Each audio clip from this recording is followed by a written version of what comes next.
Welcome back to our weekly webcast, our Parsha webcast. We had taken a break for a few weeks because of the Yom Tov of Pesach, but it's nice to be back.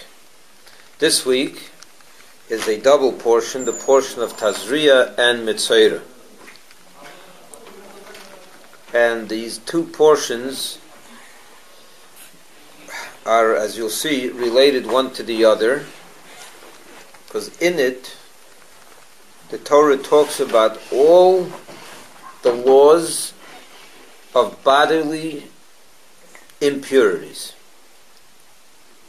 Every possible bodily impurity that renders a Jew impure, tamei, is discussed in these two portions.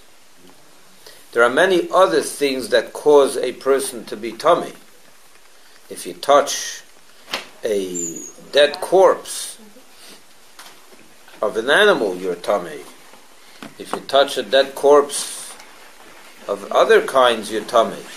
But that's not an impurity that's coming from within, that's an impurity that's coming from without, from another source. And these two portions, the Torah discusses all the impurities that come from within. That means that come from the person himself. And the Torah begins with the impurity of childbirth, which of course is many people have a hard time understanding why childbirth, which is a mazel tov, it's a wonderful thing. Why does a woman become impure after childbirth? Torah says that if she has a baby boy, she becomes tamei for 7 days. And if she has a baby girl, she becomes tamei for 14 days.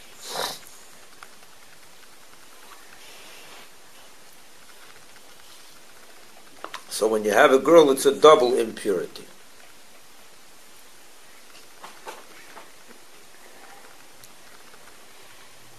Let's understand this for a moment, number one.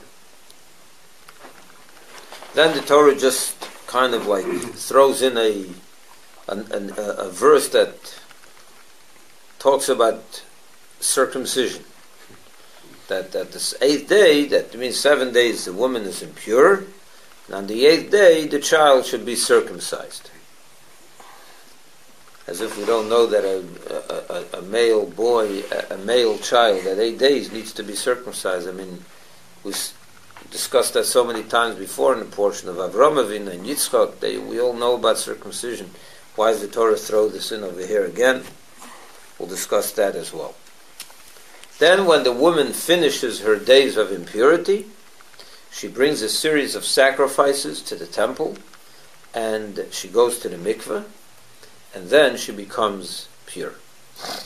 That means she goes to the mikvah, it renders her pure, but she's not fully pure yet, because she still has to bring her sacrifices. And when she does that, then she is fully pure. Once that subject is over, the Torah moves on, and I'm going to go through this quickly. The Torah, and then we'll zero in on a few interesting points.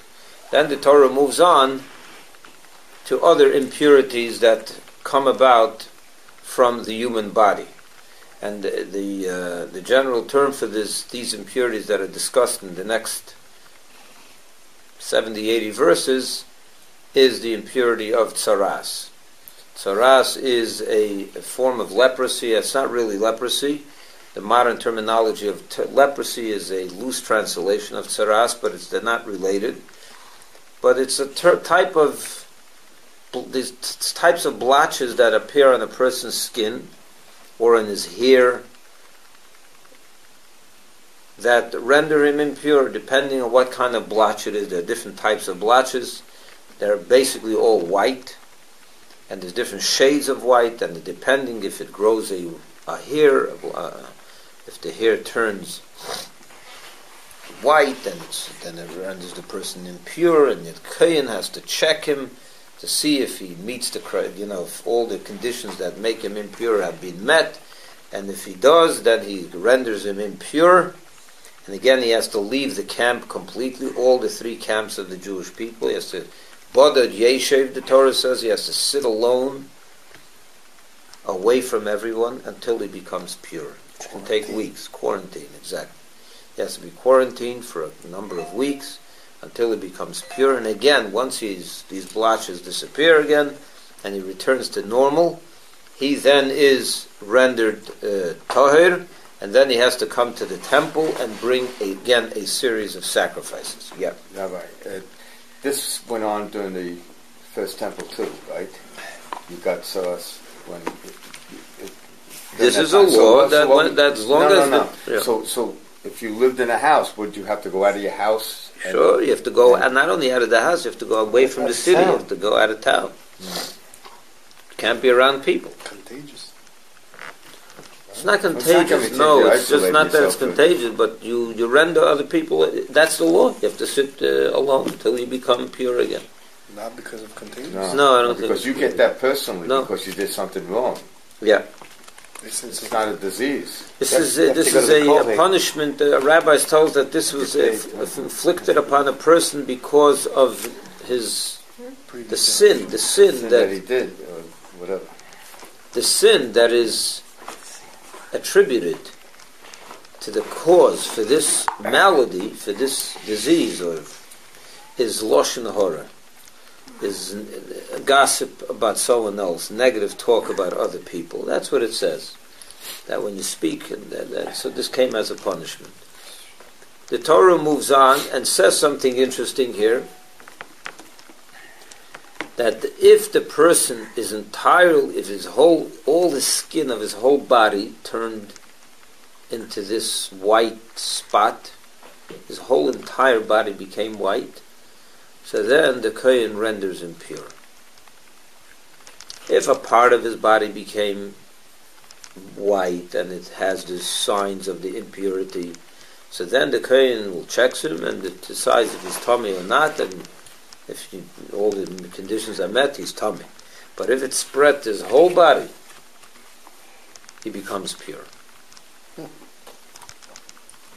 Remember that. Then the Torah moves on to afflictions of the head, of the hair. If a person has a blotch in his beard, what the law is there, all kinds of different laws and different signs which render him impure. Then the Torah talks about this type of leprosy that appears on a person's clothing. Your clothing become inflicted. How does it close? That happens. And the house too. The house too. They too become impure, and you have to either rip it up and destroy it, or sometimes it could be fixed. If it goes away, it's a lot of interesting laws that relate to this area. And then houses. Also, if a person's house is afflicted, sometimes you have to destroy the whole house. Sometimes you have to break out that piece and then replaster it, and if that doesn't happen, then sometimes the whole house has to be... There's a lot involved, and it's a very... I shall say that this is no longer a relevant area of our Torah in the practical aspect of it. In other words, the law of Parahas is no longer applicable because it doesn't happen anymore. Is it related to tzarot? No, tzara'at. It's with an ayin. So that's a different thing.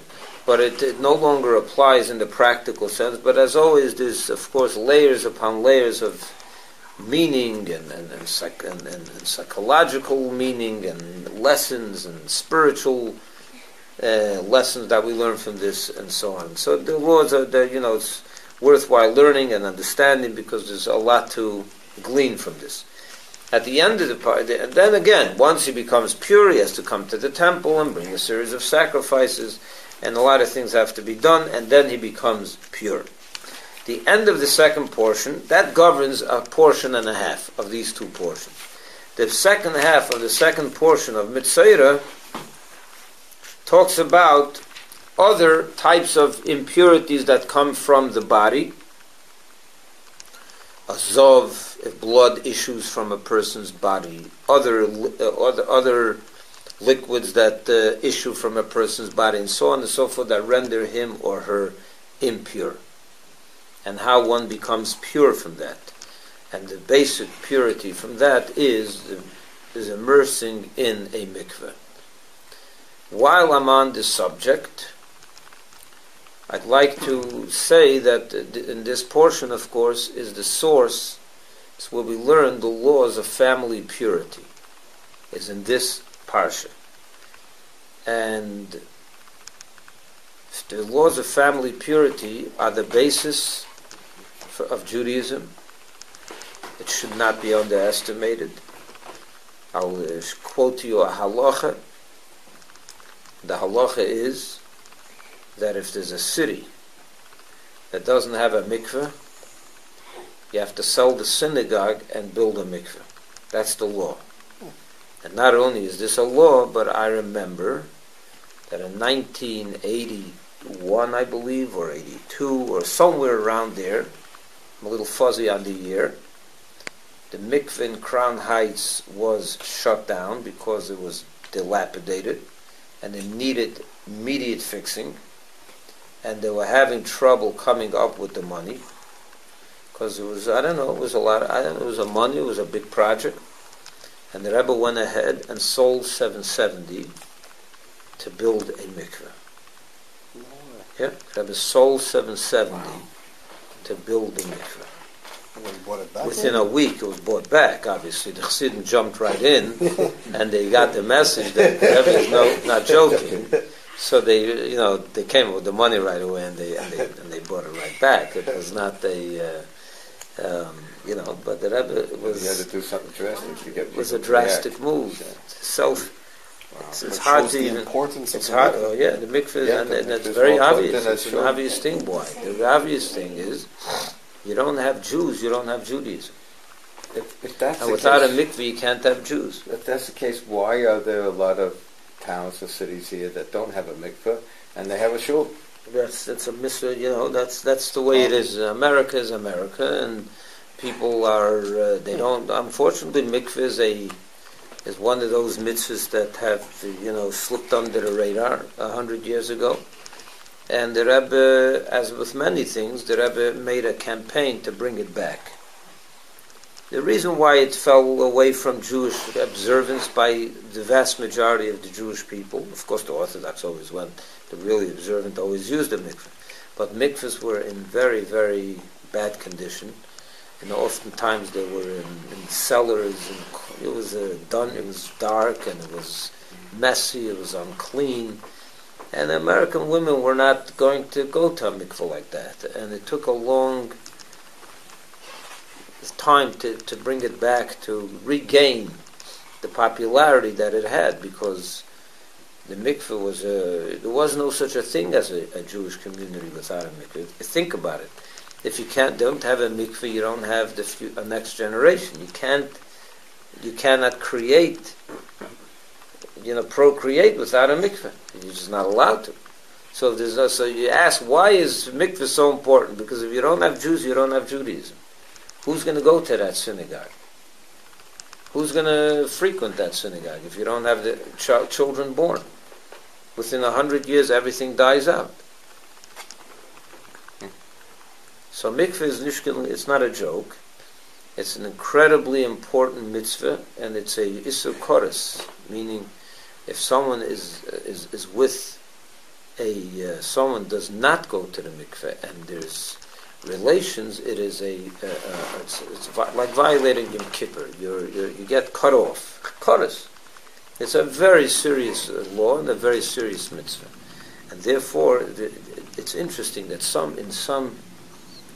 by some people the mitzvah of mikveh, it comes even before Shabbos. Some people, they go to the mikveh but they don't keep the Shabbos. They're not there yet. It takes them, they were trained that way because the mikveh, they wanted in the house that the purity of that area of their life should be right. They're not holding it by Shabbos. Other people take it the next step. There's different people, different ways. But I'm just saying the importance of mikveh cannot be underestimated. Because it relates to the neshama. It says in Tanya, if you learn the second chapter of Tanya, the Alter Rebbe says that the way a person engages The purity of the act of procreation creates the soul, brings down a better soul for the Nefesh HaBahamis, a better garment for the Jewish neshama. So it's really serious. Yeah. The mikvah has to be in the shul? No. In most places, it's not in the shul. In most places, it's not in the shul, and for a very good reason. Because the nature of the mikvah is it's a modest thing. It's a thing that you don't want to publicize when a person's going. It's no one's business. Because the idea, you have to understand, the idea, the point of the mikvah is that that's when there's a reunification, right? Does everyone have to know that? Does everyone have to know, the business of husband and wife? There's no one's business. So in a real proper community, where there's a sensitivity for this, there's no knowledge of this whatsoever. No one knows when a person goes to the mikveh. The further you get away from the shul, the better you are, because in the shul there's just so many people hanging around. You don't want to be in it. You don't want that kind of exposure. Do they always go at night for that reason? Always at night. No, the night is halacha. You have to go at night. You have to wait for 7 finished clean days, and then you go. What about men? Do they go to the mikveh sometimes? No. They go for different reasons. Different, of course. But not for, it's a mitzvah for, the mikveh is the mikveh, the Torah is for a woman. Ocean counts as mikveh too. Yeah, but it's not, you shouldn't go to the ocean because you have to know how you, going to the mikveh, a lot of laws involved, and the regular person doesn't know them, and oftentimes their mikveh in the ocean will not count.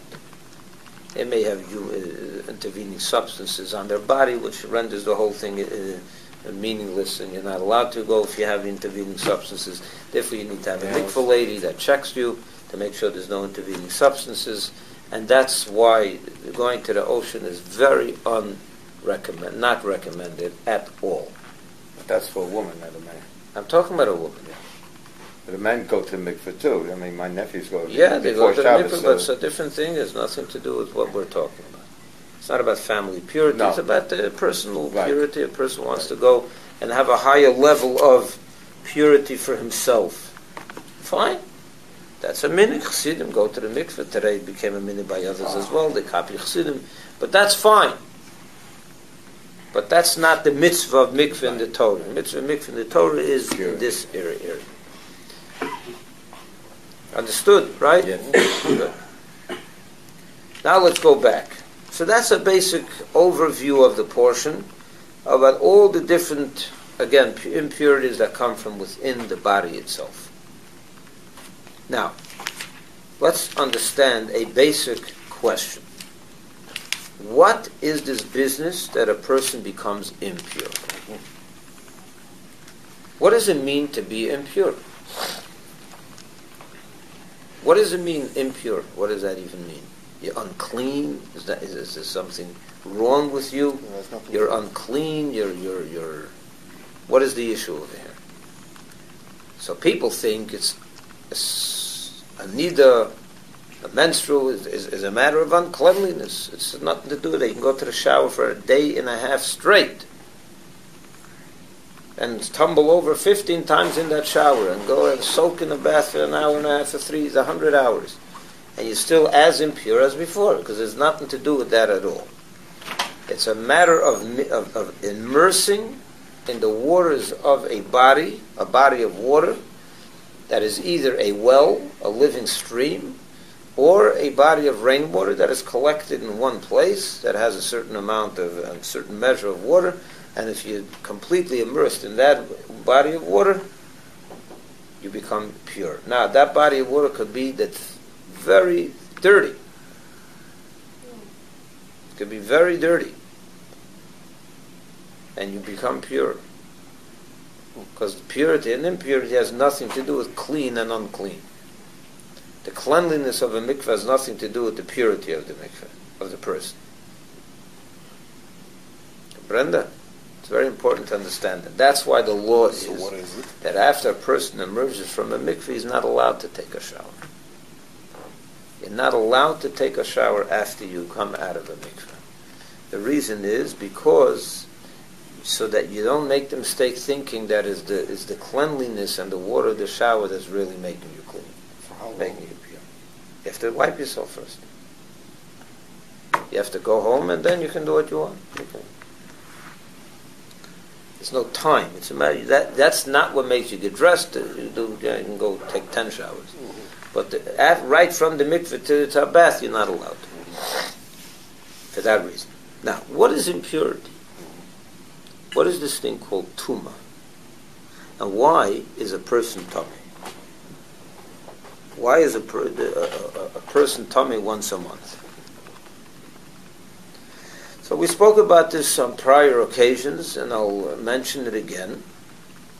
It's because, what is the source of life? God. The source of life is Hashem. What connects a person to God? His neshama, his soul. God is purity, God is life. No, God is life, and therefore God is purity. Life is purity. With his life, there's purity. With his death, there's impurity. Where there's a lack of life, there's impurity. What does a lack of life mean? Where your neshama departs. Where there's a loss of life, a departing of the neshama from a body. A dead person renders everything around him impure. You're not allowed to be a Cohen is not allowed to be in the same building as a corpse. Because with the neshama left the body, with the godliness left the body, the life departed, godliness departed, a spirit of impurity sets in. But in a woman's period, there's no such. But because so over there is an interesting thing. Over there was a potential for life that did not take root. What is that? What is the monthly thing? It's a potential for life that did not take root, and therefore it goes out, and therefore that in itself is a loss of potential life. It automatically sets in a spirit of impurity. And in a birth. I don't know. In a birth. It's the same idea. Think of it. Think about it. This is the same way. You had life. The mother had life in her, a human life in her, and it left her. So there's a lack of life now in her body. It's not a lack of life in the world. There's a lack of life in her body. The life emerged into the world, so it's a wonderful mazel tov. But as far as this body is concerned, she lost a life. And automatically it sets in a spirit of impurity.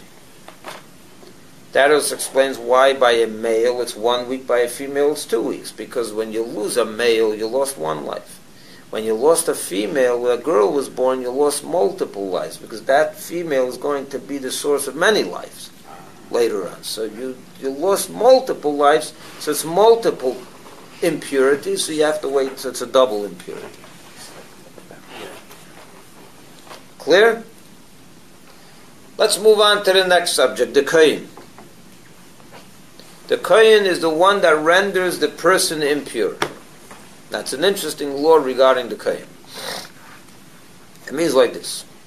If I'm not a Cohen, but let's say I'm a very, very expert halachic authority on the issues of tzoras, of this impurity, this blotches and all that. I know better than the Kohen.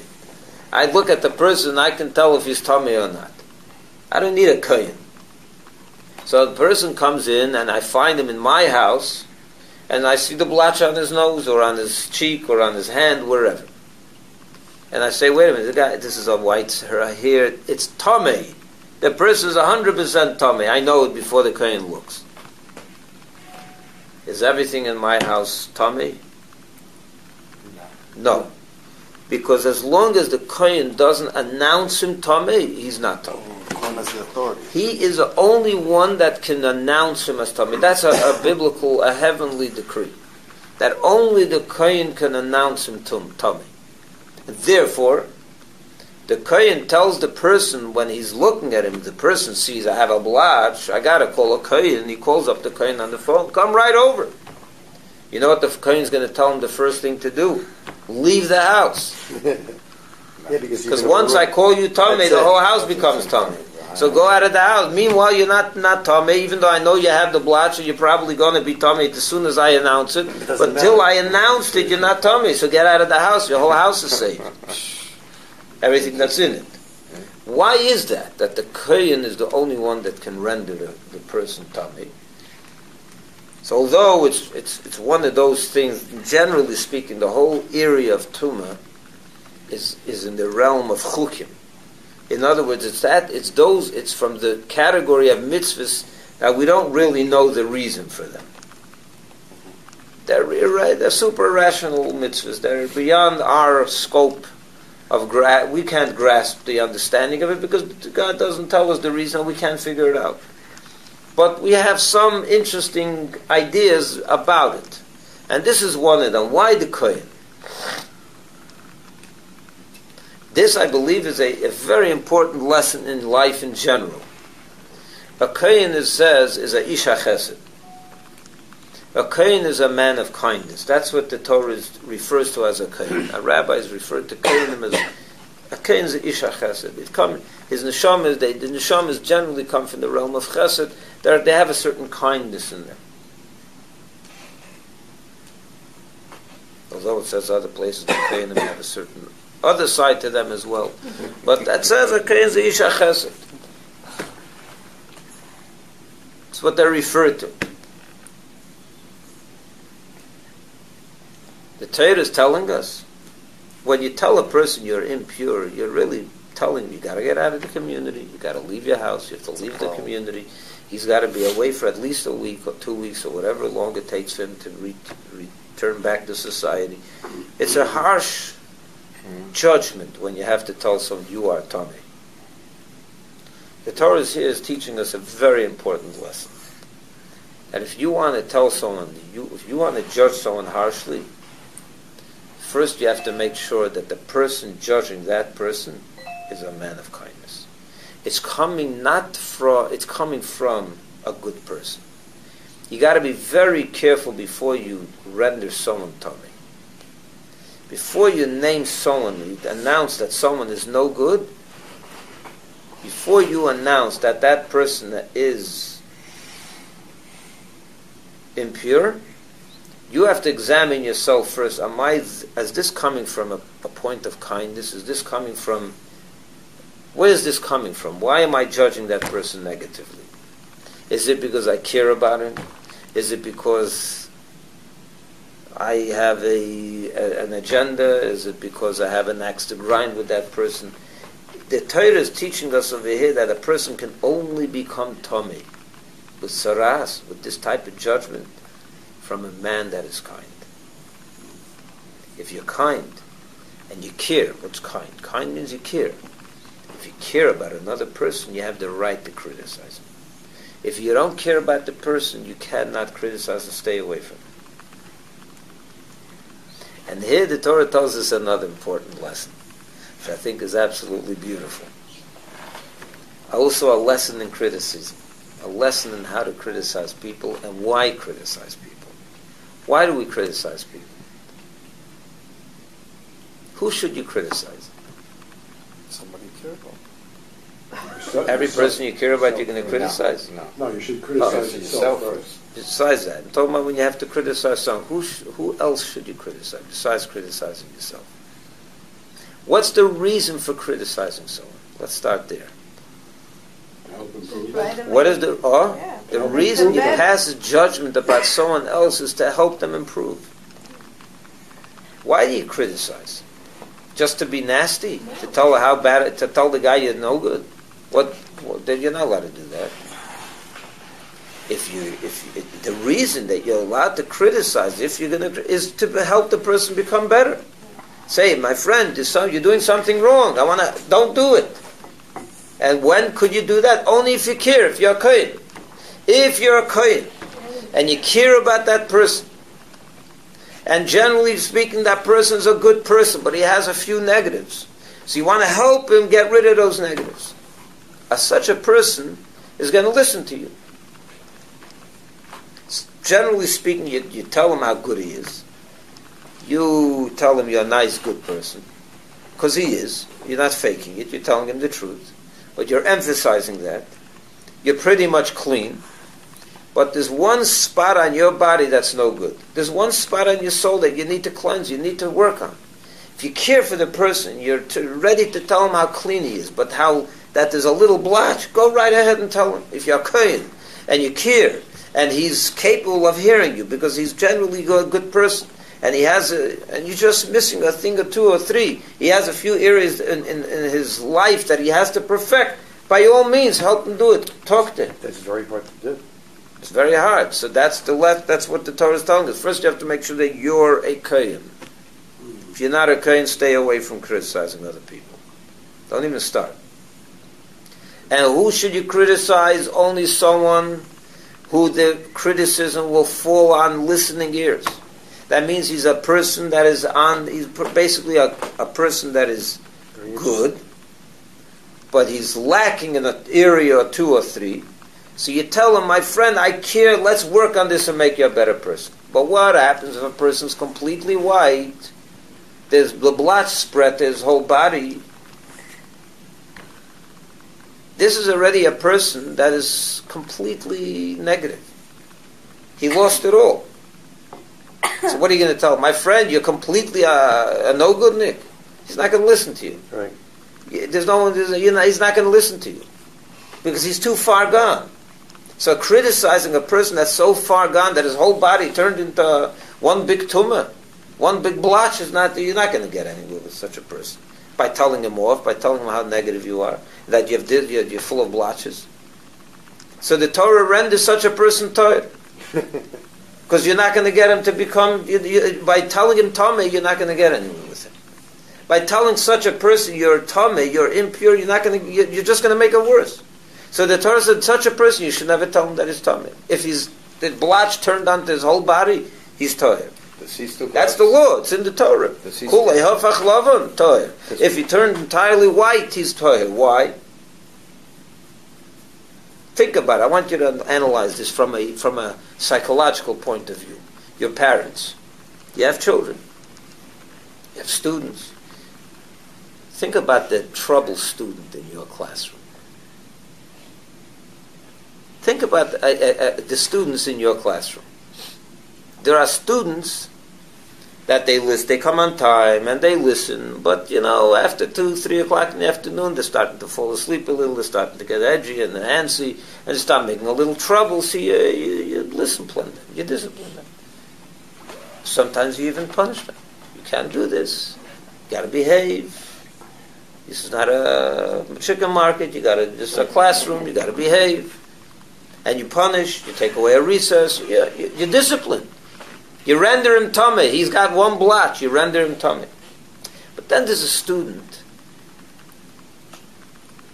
From the minute he walked into the classroom to the minute he walked out of the classroom in the afternoon, he's nothing but trouble. His whole body is full of blotches. He's just a troubled kid. He disturbs. He can't learn. He doesn't have the Sitzfleisch, as we say. He doesn't have the patience. He's just a troublemaker. And you know that. What are you going to tell him? Take away a recess from him? You're just exacerbating the problem. You're not getting anywhere with him. Discipline is not going to work with such a person. That type of discipline doesn't work on a kid like that. So what do you have to tell? What do you do with a kid like that? Only love. It's the only thing that's going to work.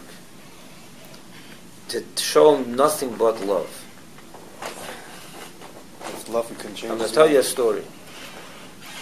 Tell you a story that I once heard, a beautiful story.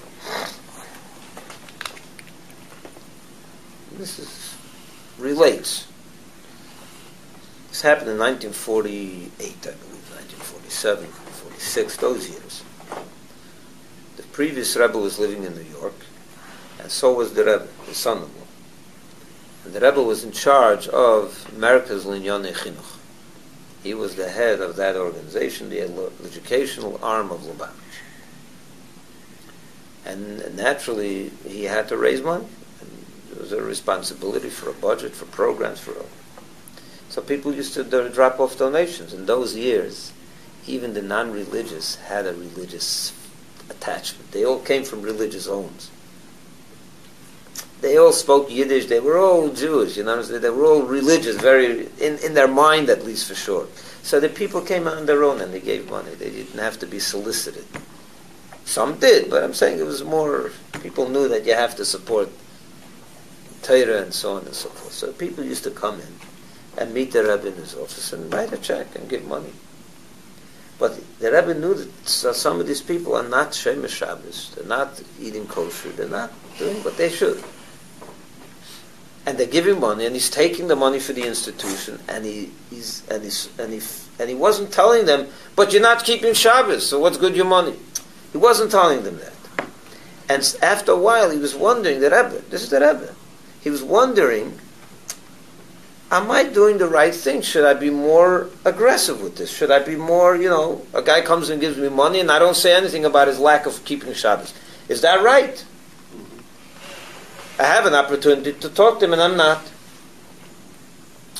So after a while he felt, he wasn't sure what this, so he went to the previous Rebbe, to his father-in-law, and he asked him. He said, this bothers me.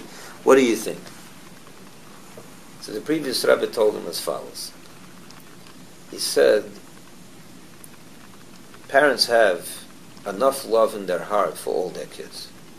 People ask me all the time, 11 kids, can you love all of them? You have enough, you have enough room in your, how could you share all your love with all of them? It's nonsense. You have a person, the Eibishter created, as God created in such a way that as many kids as you have enough love to give each one of them.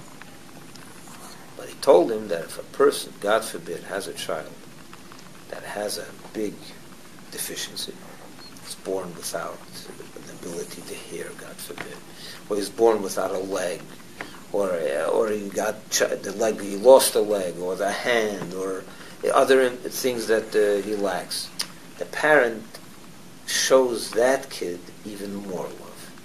That's the nature. That's the nature. You show them openly an even greater amount of love. Not that you don't love the other kids, but you show it to this one even more. That's how it is. So the Rebbe told me spiritually that way also.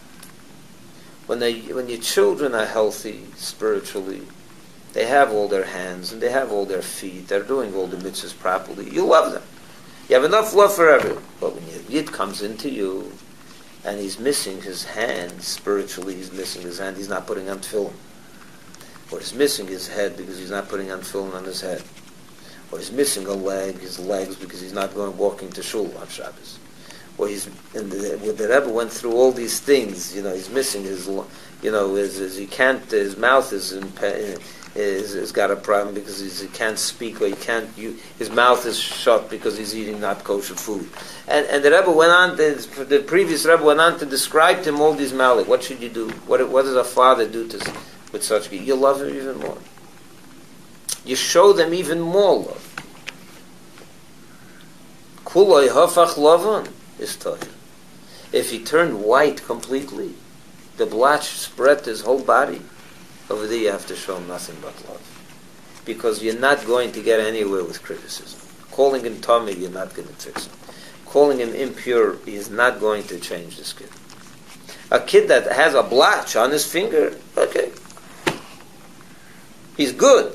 He's got one malady. Talk it out. Get rid of it. A kid that's completely tzaras, he's got this whole thing spread to the point where you're going to tell him, but you're not doing it. It's not going anywhere. You need a different method with a kid like that. That's nothing but trouble. He needs to be loved 100%. He has to see that you love him to the nth degree. Once you show him that, he begins to melt. He begins to have a relationship with you. You start relating to him from a different method, a different avenue. You're coming from a different perspective. The Torah is teaching us over here how to criticize another human being. The people you care for. First, you have to care. That's number one. It has to be a Cohen. Only a Cohen can criticize. Can render another person impure. And even a person that's impure, when should you criticize? When you know it's going to help. But not when you know it's not going to help. So if you turn the whole body turned white, shut up. You're not going to get anywhere with that. Then you only have to love. That's Yep. All right. So if a man is completely tzos, Tzaras, yeah. Tzaras, and the Cohen will not tell him that he is, right? Because he's not. All right. So therefore, his house is okay. He doesn't have to go out of the camp. We're not talking about the house, we're talking about the body. All right, but he doesn't have to go out of the camp. No, he's tired. He's pure.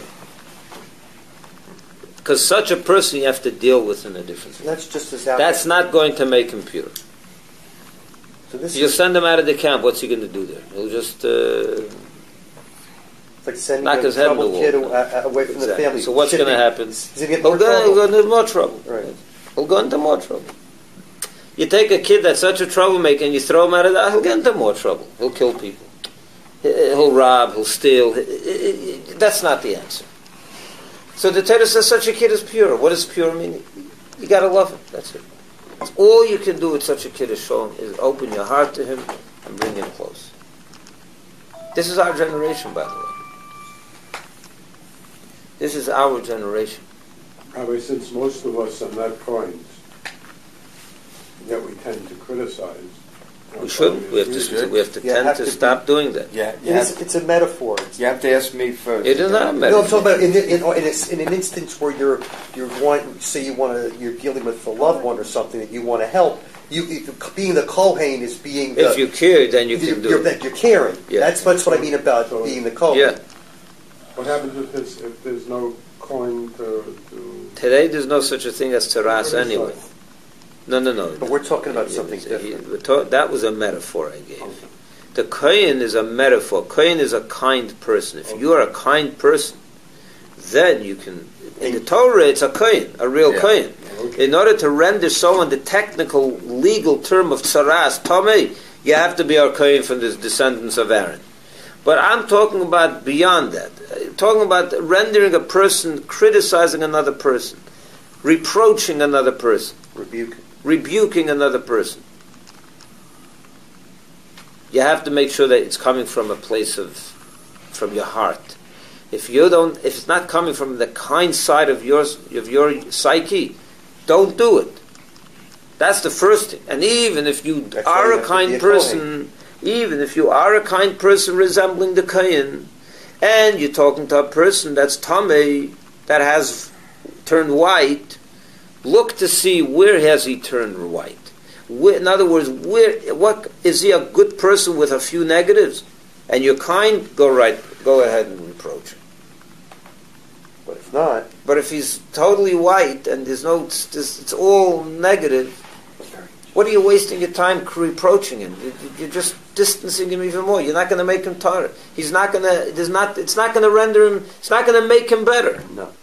The Torah is a whole purpose of reproach is to make the person Tahir one again afterwards, to render him pure later.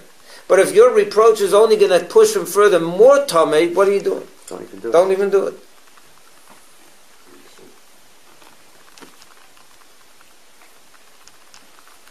Amazing way to look at it. If in the past generations it was a time to rebuke Jews when they weren't doing the right thing, today that's not the approach anymore.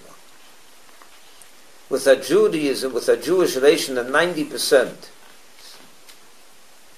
are not even educated in Judaism, hardly know anything, and the other 10% that do know think they know, and they also have big egos. And they also, who knows what, when, and where. A world like that is not the time to render people tummy.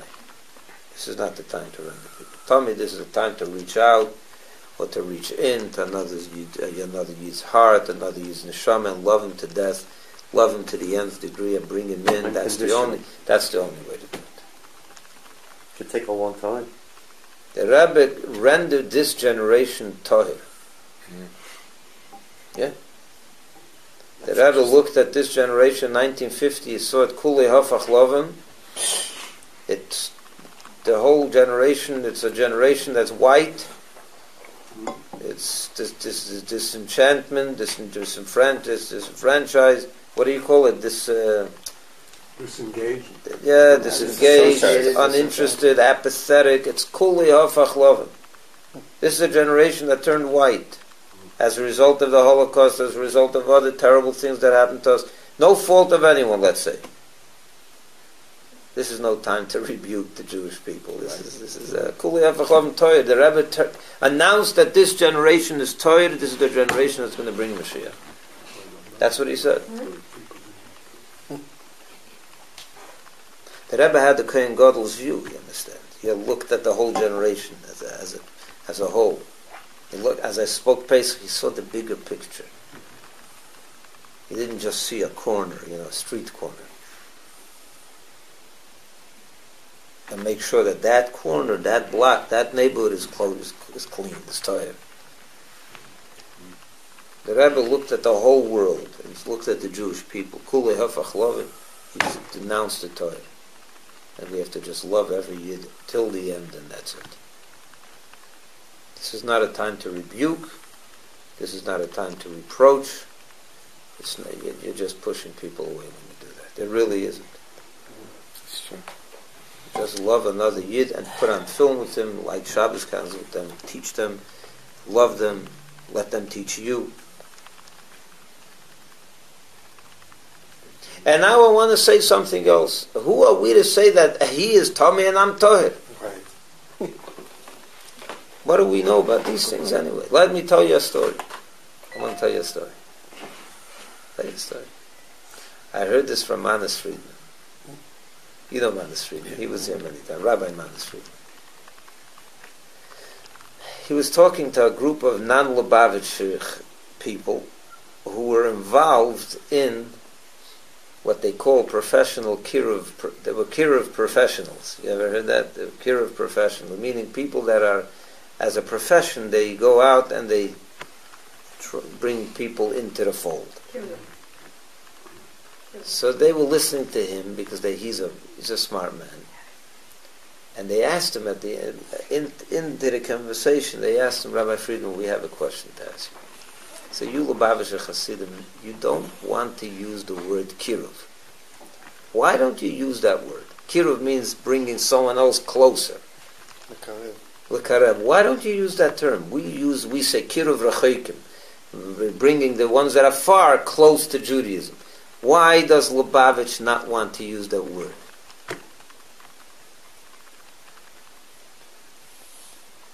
You know what he told him? Brilliant. He said like this.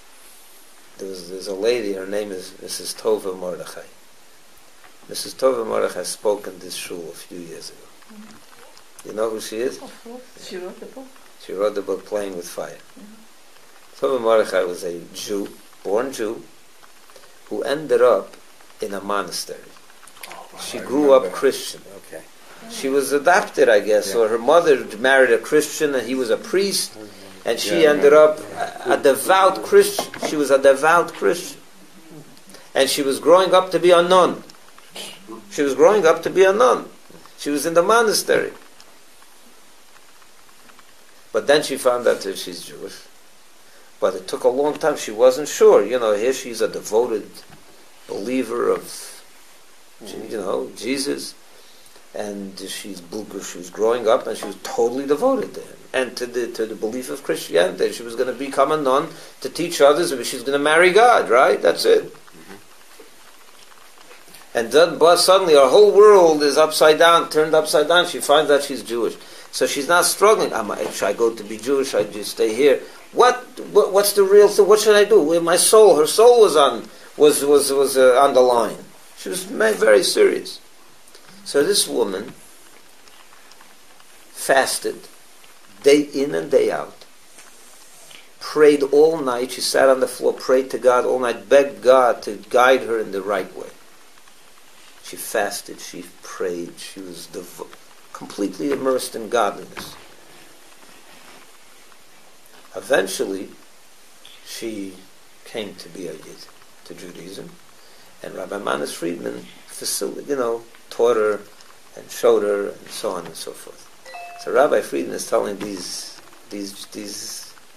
young men, he says, I am going to be mekarev her.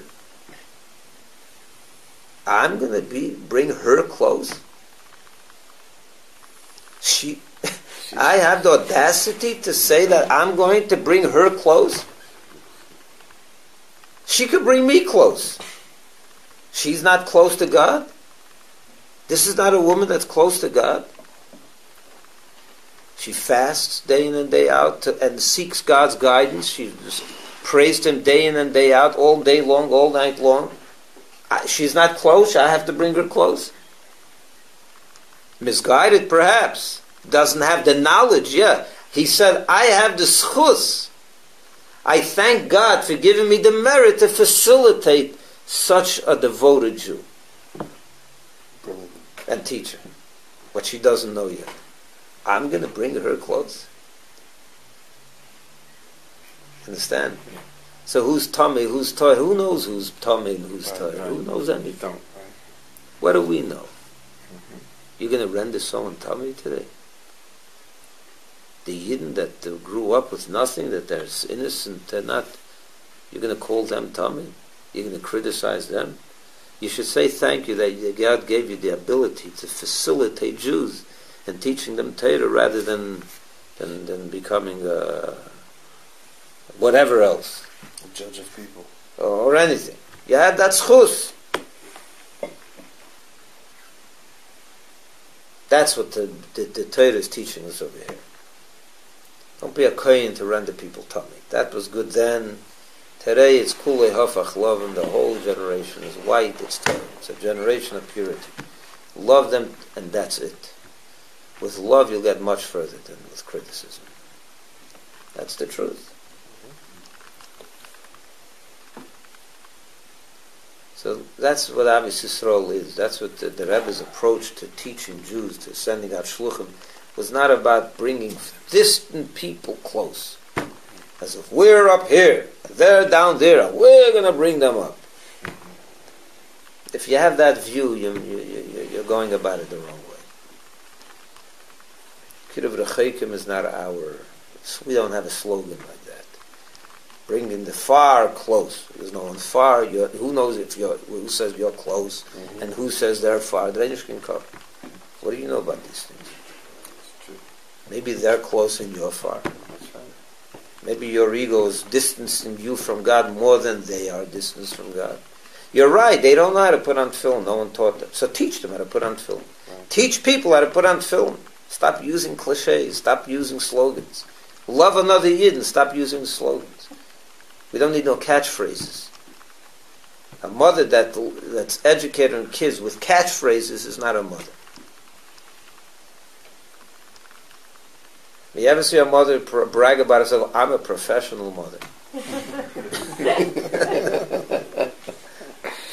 If you become a professional Oyev Yisrael, a professional lover of Jews, you're not a Jew. You don't love Jews. You're not a mother to Jews. You don't care about them. Stop being a professional and just love them. Just really love them. Love another Yid. Then you won't be thinking of him as far and as yourself close. You're one. If you really love another person, you're one with them. You're not far and he's not close, and you're not close and he's not far. He has something that he can teach you, and you have something that you can teach him. Go about it. Just do it. And stop talking so much. Stop PR. We don't need PR in this business. This business, you need heart, not PR. You don't need professionals. That's the truth. You need people that are going to render the generation Torah. That's what you need. That are going to really go out there and make people more pure than they were before. That's all. That's all you need. And you'll make them more pure than they were, and they'll make you more pure than you were, and that's a good shidduch. That's a good relationship. When you're both helping each other grow and get closer to God, that's all it takes. But you should come and from down, up, down, and look down and say, oh, you need kiruv, you need to be brought up. I'm up already. But I'll bring you up to me. That's not the way. That's not Avis Yisrael. I'm sorry. You're putting your ego in. That's egotistical. That's not the approach that the Rebbe taught us. That's how you have to do it. And it's not important how you have to do it. There has to be a real inner feeling. It can't be you can't fake this. This is not something, you go to school to train for this. Right? You're going to train for this. This is not what it's about. No one goes to school to train to be a mother. You ever hear of a mother school? You ever heard of a school being a mother? There should be. Maybe there should Parenting be. magazines. Parenting magazines are as good as, someone that took the heart out of it, needs a parenting magazine to teach them how to be a parent. Someone that didn't have a parent needs a parent magazine. That's I'm serious. Someone that they never had a parent that taught him how to be had a parent. He needs a magazine to teach it to. I'm not saying there's nothing good to read in a parent magazine. Don't get me wrong. But we're going to, to learn how to be a professional kiruv worker. I'm sorry. To be a doctor, you go to school.